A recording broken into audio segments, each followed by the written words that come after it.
Oh zut! Si je veux aller en France, j'aurais besoin d'apprendre comment forme C-clause. Permettez-moi aller à mes notes. To form C-clause with future tense, you first need to have the present tense verb conjugated. So you have C plus a present tense verb, and then you'll go in with your result clause. This result clause must be in future tense if it's in present tense. To form present tense, you need the infinitive verb to end in R. And then you add your endings. AI, AS, A, ONS, EZ, ONT. Your irregulars for future tense are listed here. Être goes to ser, avoir, or, aller, ir, faire, acheter, acheter, appeler, appeler, payer, payer, voir, ver, venir, viendre, devoir, devre, pouvoir, pour, vouloir, voudre, envoyer, envers, recevoir, recevre, and savoir and savoir. Next, we'll go into imparfait.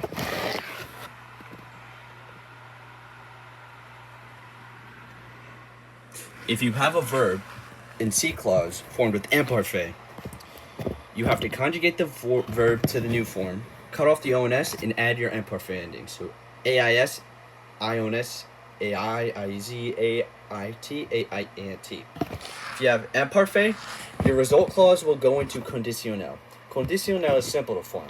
It is simply the future stem, which is ending in R with all the irregulars here and there.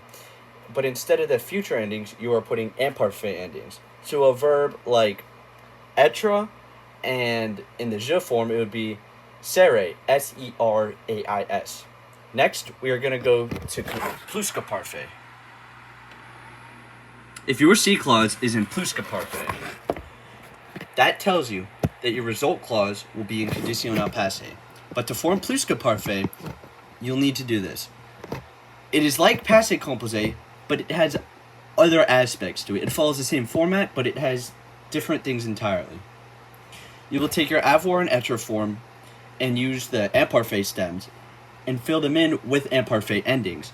So avoir and être at the beginning of your passé composé will be avait or été, for example. And then after that, you are adding your past participle, which is just taking a verb and either putting the irregular endings or following the normal endings. Conditionnel passé, it is also like passé composé, but it's with future. So your avoir and être are going to be having future stems, but they have imparfait endings. So your stems are going to be AUR, SER, but the endings will be AIS, AIS, AIT, IONS, IEZ, AIENT.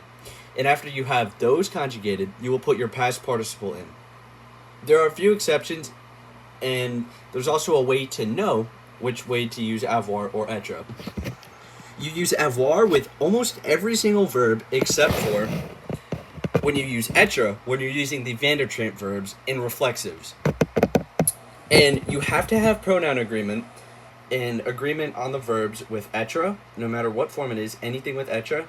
And if you're with avoir, you have to have agreement, like an extra E or extra S at the end of it, if there's le, la, le in there, so a pronoun replacement. And that is how you form C clause and result clause verbs. It is like a puzzle. You simply take the C clause and match it up with its matching result clause. Present goes to future, imparfait goes to conditionnel, and plusquamparfait goes to conditionnel passé.